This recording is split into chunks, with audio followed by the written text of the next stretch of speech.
السلام علیکم. آئیے. ہم لوگوں نے آپ کو ڈسٹرب تو نہیں کیا؟ نہیں بالکل نہیں, آپ تشریف رکھیے. Thank you. تشریف رکھیے بھائی.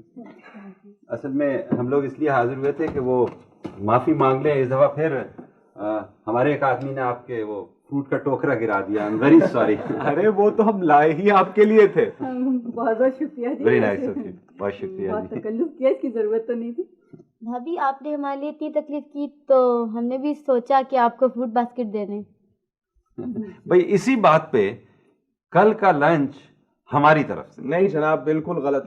کل یہ لوگ میرے ساتھ ٹیکسلا جا رہے ہیں اور لنچ میری طرف سے ہوگا. ٹیکسلا بھی کچھ جانے کی جگہ, جنوں بھوتوں سے ملاقاتیں کرنی ہیں آپ نے. چھوڑیں, زندہ لوگوں سے ملیں. جاؤ کوئی جنا سپر کوئی شاپنگ وغیرہ کرو. اب بھی ہاں شاپنگ کرو. ان کے لیے تو شاپنگ جو ہے نا بس وہی آؤٹنگ ہے.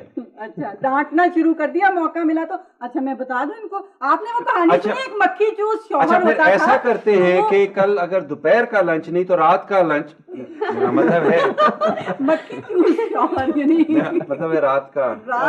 بیسکلی بات یہ ہے شمیم صاحب کہ ہو سکتا ہے ہمیں دیر ہو جائے تو ہم رات کا ڈنر بھی وہیں کر لیں. ہاں تو آپ ایسا کیوں نہیں کرتے کہ آپ دونوں بھی ہمارے ساتھ ٹیکسلا چلیں؟ ارے واہ واہ, کیوں, کیا خیال ہے؟ نہیں دیکھو نا شمیم, پھر تم کہتے ہو گیسٹ ہاؤس بھی تو دیکھنا ہوتا ہے نا, پھر تمہارا کروڑوں کا نقصان ہو جائے گا. ہاں گیسٹ ہاؤس تو دیکھنا. بھائی صبح جائیں گے شام کو واپس.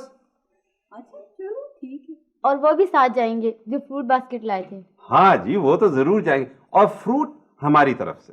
اور رات کا لنچ وہ بھی آپ کی طرف سے.